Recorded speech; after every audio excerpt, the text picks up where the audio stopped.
माननीय युवराज साईनाथ अभंगराव यांना वाढदिवसानिमित्त अनेक हार्दिक शुभेच्छा। संकल्प असावेत नवे तुमचे, मिळवत त्यांना नव्या दिशा।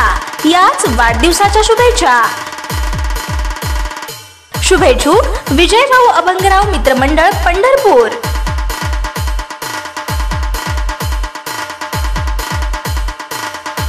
घडामोडी पाहण्यासाठी आमच्या YouTube चॅनलवरील PVR म्हणजेच पंढरी वार्ता या न्यूजला सबस्क्राइब करा आणि शेजारील बेल आयकॉनवर क्लिक करा।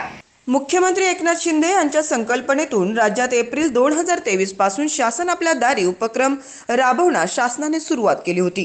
केंद्र आणि राज्य शासनाच्या विविध योजनांचा लाभ लाभार्थ्यांना भव्य कार्यक्रमाच्या माध्यमातून वितरित करण्याची ही शासन आपल्या दारी संकल्पना नक्कीच राज्यात हजारो लाभार्थ्यांसाठी महत्त्वपूर्ण ठरली होती। तर विरोधक यावर प्रसिद्धीसाठी लाखो रुपये खर्च करून सुरू असलेला हा फंड आहे अशीच टीका करीत होते।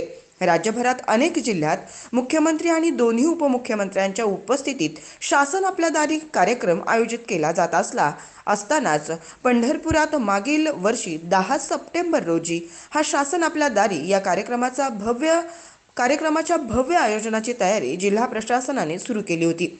जागेची पाहणी, शामियान्याचे टेंडर यासह अनेक निर्णय झाले होते। मात्र मनोज जरांगे पाटील यांचं आरक्षण आंदोलन उग्र झालं आणि पंढरपुरात हा उपक्रम उधळून लावला जाईल असा इशाराही देण्यात आला। त्यामुळे पंढरपुरातील हा कार्यक्रम स्थगित करण्यात आला। आता जिल्हा प्रशासन पुन्हा तयारीला लागलं असून 27 किंवा 28 फेब्रुवारी 2024 रोजी होणार असल्याचं महसूल प्रशासनाने जाहीर केले। या कार्यक्रमासाठी 45 ते 50 हजार लाभार्थी उपस्थित राहण्याचे नियोजन प्रशासनाच्या वतीने करण्यात येत आहे। उपविभागीय अधिकारी पंढरपूर, सार्वजनिक बांधकाम विभागाचे कार्यकारी अभियंता पंढरपूर व तहसील पंढरपूर यांनी या कार्यक्रमासाठी वाघरी किंवा 65 एकर जागेची पाहणी करून 50,000 लाभार्थी व त्यांना घेऊन येणाऱ्या वाहनांची पार्किंग व्यवस्था या अनुषंगाने माहिती प्रशासनाला त्वरित सादर करावी असं म्हटलं आहे। मात्र या कार्यक्रमास मुख्यमंत्री, दोन्ही उपमुख्यमंत्री येणार का याची अधिकृत माहिती मात्र उपलब्ध नाहीये।